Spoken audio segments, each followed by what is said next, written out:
Bishop. Murova ni chekupi King Bishop. Grade 4. Oh. Alright, ndikukufunza one mbuzo. Muri grade wani mimi? Muri grade 5. Alright, saka ndikakupa 5000 ndakita inayo. Easy, ndikakupa 5000 easy.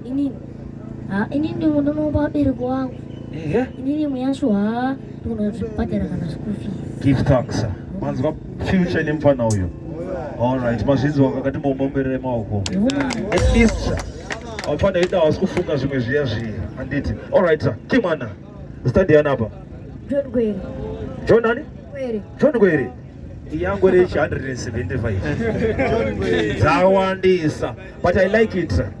It seems zvikurakiza kuti when do silent killer ane motivation kuma youths because tane ngwere dzinenge 175 so far dzawandisa urikunyatsa kukwanira mudheni menyu mimi murikwana baba uri kukufidhai alright bo alright but geto rendi ripi Mambare Floods alright totangira pane ngwere baba andetone akufa John Gwere Chiso Blues on the beach. Aywa. Uyu mwana chimpurwa. Anozarwa akasurwa.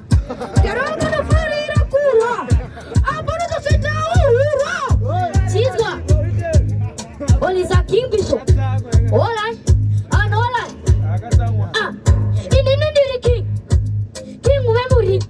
Ana Mr. Peter Yupin. Tukutaka ina goma kapasapin. Pamdini. Matumana satani. Ini natumana loti. Ati masai sapoti. Imwebeu kuketi koti. Ili kune gorite kocha proti. Akufka. Shizwa. Aywa. Ikati. Matamani gado bure sikiti. Para do mutakase sikiti. Desi yada mukera shizwa. Kwa fesi yako shada nege mputi. Sino raka shiba kutayelo. Sino arina tumiti samutero. Sino rina tumu peti kwenye sur. Sino rakari ke kudeo. Gari chane, sino gari chane. Sino gari chane. Kakwespe, meno kakwespe. Chizo, ikati. Kama miro kuti mira sungura. Kuma karo, ano changura. Kuma, sino ne Chizo. Pana wako wakuta nuwa utakura. Njowa ura kukemesi. Sine palperi dine mafesi. Inaina na wapi were nepi. Inaina na wapi were nepi. Beti kuti ana tuwe. Beti kuti ana tuwe. Serere ana kuwe. Aita puna mama tuwe.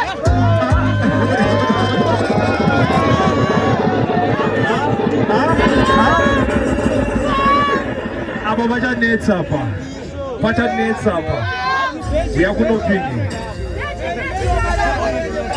Kuna nozi ngwere diki. Kuna nozi diki. Saka musawa 20 December munenge muri 4. I clash yenyu chete i munenge muri 4. Musawa 20 December. Mazinzi kwa kingi. Musawa 20 December munenge makadai. Ndikafanisa ndo ndakupa Empress. Aditi. Wita ka clash kenyu makadaro. Aditi. Alright sir, moving forward. But cheki. 40. Alright. But Empress mawadi. Alright. Mumbera nazo kupai 1-1. Empress wamba. Aditi on the king.